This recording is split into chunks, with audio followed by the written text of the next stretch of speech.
Once again, I'm in a delicious mood, so let's get ready quickly. We're going to bake some tasty waffles in my kitchen. This option, friends, is not only very tasty but also quite healthy. Pay attention to that.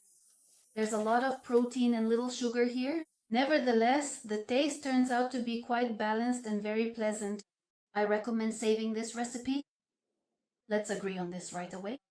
All the ingredients for a good result should be at room temperature. For example, you can take them out of the fridge before going to bed and in the morning they won't be cold anymore. Or you can place the container with the batter in warm water while you're working. During the whole process, even in just a few seconds, the batter will reach the right temperature and won't be so cold anymore. That's exactly what we need. For this dough, I usually use this kind of cottage cheese in bricks. It has a paste-like texture. I'll show you a close-up now. You can also use grainy cottage cheese. Just keep in mind, if you have grainy cottage cheese and you're not using a blender but mixing with a mixer, you might see some small grains in the dough. That's not a big deal, friends. So feel free to use whatever you have on hand. I have here sour cream, but you can also substitute it with any fermented milk product or with matsoni or kefir, whatever is convenient for you. I've tried it all sorts of ways and it always turns out well. Also, since I'm making a more or less healthy version, I have butter here, but you can substitute it with refined vegetable oil. Lately, I've almost completely eliminated, wherever possible of course, the use of refined oil. If you didn't know, friends, be aware that these removable panels shouldn't be washed with detergent because they often contain aggressive components that can damage the outer layer, the very layer that prevents things from sticking. That's why you can simply wash them under hot water or wipe them with a napkin. The first thing I do is turn it on right away. You need to turn it on since the dough is made instantly. Crack 2 eggs into a bowl. Add 2 tablespoons of sugar and 50 grams of soft creamy butter. You can substitute it with 3 tablespoons of vegetable oil and also 3 tablespoons of any fermented dairy product. These bricks contain 180 grams of cottage cheese. I usually use 130 grams, just about this much. But there's another option. If you don't have cottage cheese on hand but still want it in the waffles, you can use 130 grams of sour cream or any fermented dairy product other than what we've already added instead of cottage cheese. That will work too. It's just that today we're making a healthy version. Now it's time for the dry ingredients. Along with the flour, I'll also add 1/3 of a teaspoon of baking soda and a pinch of salt. You can also add vanilla if you like. I've pre-sifted the flour.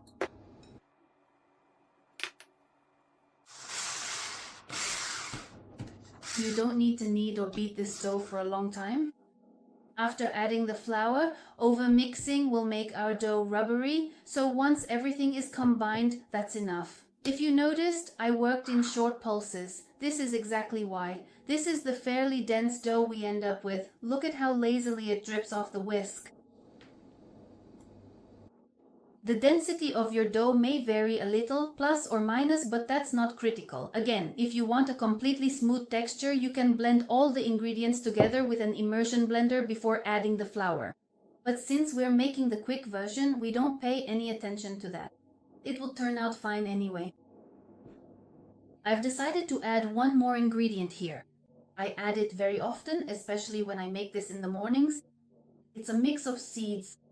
You probably know how healthy this is. There are flax seeds here and pumpkin seeds too. Sunflower seeds as well. In short, this dough gets even more benefits. Add 2 to 3 tablespoons. If you plan to add these seeds in advance, it's best to add them together with the flour, so you don't have to mix everything again unnecessarily. Today, it took me comparatively more time to prepare this dough than usual, because I was doing everything in intervals and explaining it to you.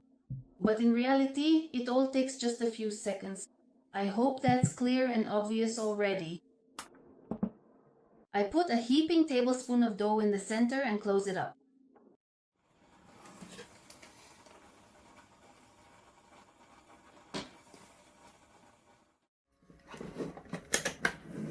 Exactly 140 grams of flour were used for the dough.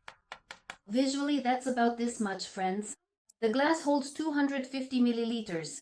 If you don't have a scale on hand, small inaccuracies won't affect the result at all. When I make quick versions, I usually get this exact shape, because to get a square shape, you need to spread the dough so that it covers everywhere, including the corners. That takes up our time. But this way, you just put it in quickly, and for about 7 minutes on average, you can go do other things. If you're interested, my waffle maker is 800 watts. Surely you've encountered a situation at least once where the waffle browns very well on the bottom, but no matter how long you keep it in the waffle maker, the top stays pale. The thing is, we don't always use a batter that rises enough to reach the top plate and make full contact with that surface. And those parts that don't touch the surface stay pale. Situations like this usually happen when we improvise with the batter. It's not critical, but the main thing is that now you know what's what.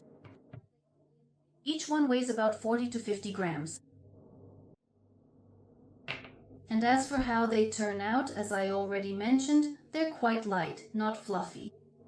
If you want them to be fluffier, add comparatively less flour, but I personally prefer this version. They're even a little bit crispy. The longer they sit, the crispier they get. It's been a few months since I filmed this recipe, but I just haven't gotten around to editing it yet, so I decided to show you the same recipe, but this time with sour cream. I'll quickly show you everything again, just as before. Only this time, instead of cottage cheese, we're using sour cream. And along with the 2 tablespoons of sour cream that I usually add with the cottage cheese, this time we'll need about 200 grams of sour cream. As I mentioned earlier, you can use any fermented dairy product instead of sour cream. It still turns out great. Just keep in mind that with sour cream, any dough always turns out much more tender, comparatively more delicate.